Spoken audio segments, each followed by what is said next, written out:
ସାଙ୍ଗମାନେ ଚାଲନ୍ତୁ ଆଜି ଆମେ ଆଳୁ ପରଟା ବନେଇବା ବିନା ପିଆଜ ରସୁଣରେ ଆଳୁ ପରଟା। ଚାଲନ୍ତୁ ଦେଖିବା କେମିତି ପ୍ରସ୍ତୁତ ହେଉଛି।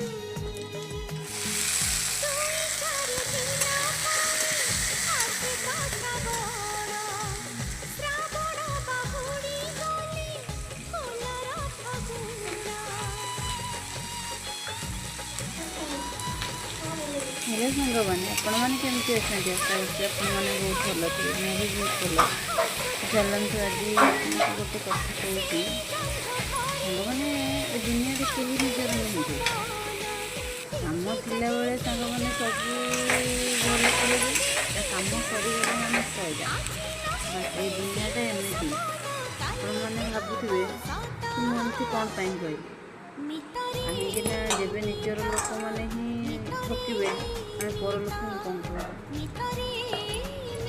ନିଜ ଲୋକମାନେ ସବୁଠୁ ବଡ଼ ବେଇମାନ ହେଇଥାନ୍ତି। ଆମେ ପର ଲୋକମାନଙ୍କୁ ହିଁ କହିବେ କି ସେ ଏମିତି ଆମକୁ ଠକିଛନ୍ତି। ନାଇଁ ସାଙ୍ଗମାନେ, ଆମର ନିଜ ଲୋକମାନେ ହିଁ ଠକନ୍ତି ଆମକୁ।